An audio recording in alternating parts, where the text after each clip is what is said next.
1월 25일 비트코인 하지슈. 미국 증권거래위원회가 리플랩스에 대한 법적 조치를 강화하면서 블록체인 회사의 재무 기록과 판매 계약 세부 정보를 제출하라는 요청을 추가로 지지하는 답변서를 제출했습니다. 오늘 제출된 세크의 최근 움직임은 2020년 12월에 제기된 불만 사항 이후 기관 판매 계약에 대한 구체적인 정보와 함께 2022년과 2023년에 대한 리플의 감사 채무 제표에 대한 접근 권한을 요청하는 것입니다. 규제 당국은 요청된 문서가 적절한 벌금을 결정하고 리플이 향후 규정을 준수하는 확인하는 데 중요하다고 주장하고 있습니다.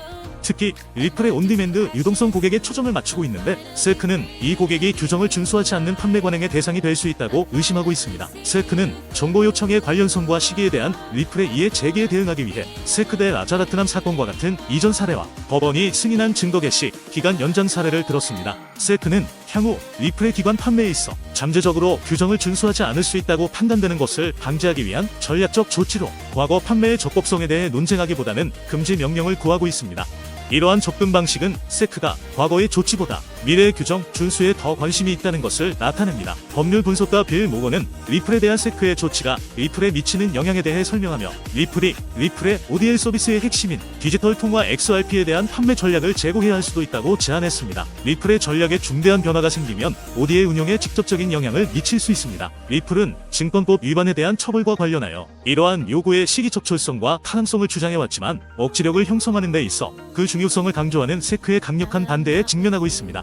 2024년 2월 12일에 증거 개시 단계가 종료됨에 따라 법률 전문가들은 기관의 XRP 판매를 통한 리플의 증권법 위반 혐의에 대한 벌금을 논의하고 있으며 이러한 판매가 증권법 위반에 해당하는지에 대한 토레스 판사의 판결에 따라 2억 달러 미만에서 최대 30억 달러까지 다양한 추정치가 나오고 있습니다. 비트코인 현물 상장지수 펀드 승인 이후 연이은 BTC 가격 하락에 투자은행 JP모건이 가상자산거래소 코인베이스 주식 등급을 하향 조정했다. 23일 코인텔레그래프에 따르면 JP모건은 코인베이스 주식 등급을 중립에서 비중 축소로 하향 조정했다고 밝혔다. BTC 현물 ETF 승인 이후 가상자산 시장이 하반 압력을 받고 있는 데에 따른 결정이다. 등급 조정 당시 코인베이스의 주가는 121 65달러였다. JP모건에 따르면 코인베이스 주가는 지난 한 달간 29% 이상 하락했으며 올해 말까지 80달러 선으로 내려올 것으로 전망된다. JP모건은 앞서 BTC 현물 ETF 승인이 가상자산 산업의 핵심적인 촉매제가 될 수 있으나 시장의 기대치가 과도하다면 주가에 악영향을 미칠 것이라는 우려를 표한 바 있다. 24일 BTC는 38,796달러에 거래되고 있다.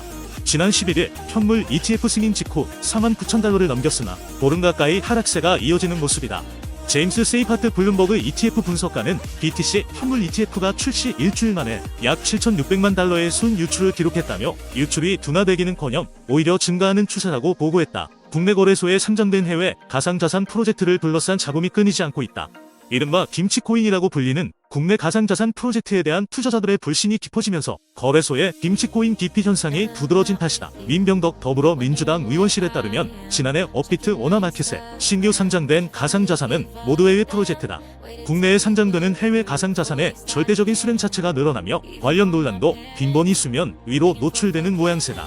국내 5대 원화마켓 거래소에 동시 상장된 해외 프로젝트 수위의 유통량 논란이 대표적이다. 이번 주 가상자산 시장에서도 해외 가상자산 프로젝트가 또 한 번 논란의 중심에 섰다. 지난 18일 빗썸과 코인원에 상장된 만타 네트워크다. 기존 폴카닷 기반의 레이어이 체인이었던 만타 네트워크는 지난해 9월 이더리움 레이어이 체인 만타 퍼시픽 메인넷을 새롭게 출시하며 다시 주목받았다. 빠른 거래, 처리 속도와 값싼 네트워크 거래 수수료라는 장점을 내세운 이더리움 레이어이 체인들이 최근 업계에서 더욱 각광받고 있는 덕을 톡톡히 본 것이다. 이더리움 레이어이 생태계 이용자가 급증하면서 이더리움 레이어이 아비트럼 탈중 강화 거래소에서 이뤄진 거래량이 한때 이더리움을 초월하기도 했다. 만타 퍼시픽 역시 가상자산 시장에 불어온 이더리움 레이어이 훈풍을 타고 빠르게 성장해 24일 기준 총해치 금액 14억 달러를 넘어섰다. 전체 이더리움 레이어이 체인 가운데 3위에 해당하는 규모다. 만타 네트워크의 독보적인 성장세에 전세계 주요 가상자산 거래소들은 멘터 상장에 나섰다. 전세계 최대 거래소 바이낸스 역시 지난 16일 멘터 런치풀을 열었다. 바이낸스 런치풀은 바이낸스 사용자가 바이낸스 코인 등 토큰을 스테이킹하면 런치풀 대상 토큰을 받을 수 있는 서비스다. 런치풀 대상 토큰은 런치풀 기간이 지나면 바이낸스에 상장되기 때문에 통상 이 기간 큰 폭의 가격 상승을 보인다. 국내 거래소 빗썸과 코인원도 바이낸스 런치풀 일정에 맞춰 지난 18일 멘터를 상장했다. 하지만 멘터 가격이 국내 거래소 상장 직후 30만원에서 3천원대로 급락해 크게 출렁이며 논란에 휩싸였다. 비정상적인 가격 추이에 자금 세탁 의혹까지 불거졌다. 만타 네트워크 한국 담당자의 것으로 추정되는 가상자산 지갑으로 200만 개의 멘터가 전송된 사실이 드러난 것이다. 이에 만타 네트워크 코리아는 공식 X 계정을 통해 기금 토큰 할당량 가운데 200만 개를 한국 유동성 확보를 위해 전송한 것이라고 해명했지만 맨틈에도 금액 일부로 이더리움을 매수해 출금한 이유에 대한 설명은 내놓지 못하면서 논란이 계속되고 있다. 현재 해당 X 게시물은 삭제된 상태다. 비트코인 현물 상장지수 펀드 수수료 경쟁이 유럽까지 퍼졌다. 지난 23일 코인텔레그래프에 따르면 자산운용사 인베스코 갤럭시와 위즈덤트리는 유럽에 상장된 ETP의 수수료를 60% 이상 내렸다. 1억 3,700만 달러 규모의 인베스코 피지컬 비트코인 ETP의 수수료는 99%에서 39%로 3억 2,500만 달러 규모의 위즈덤트리 피지컬 비트코인 ETP는 95%에서 35%로 줄었다. 유럽 ETP의 수수료가 낮아진 이유는 주요 금융시장인 미국에서 BTC 현물 ETF가 승인됐기 때문이다.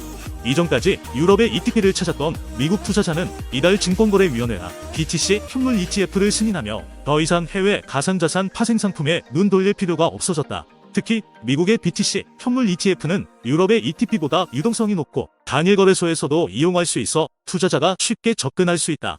이 때문에 BTC 현물 ETF는 미국 시장에 출시된 첫날부터 수십억 달러의 거래량을 기록했다. 미국 BTC 현물 ETF 발행사가 잇따라 수수료를 인하한 점도 원인으로 꼽힌다.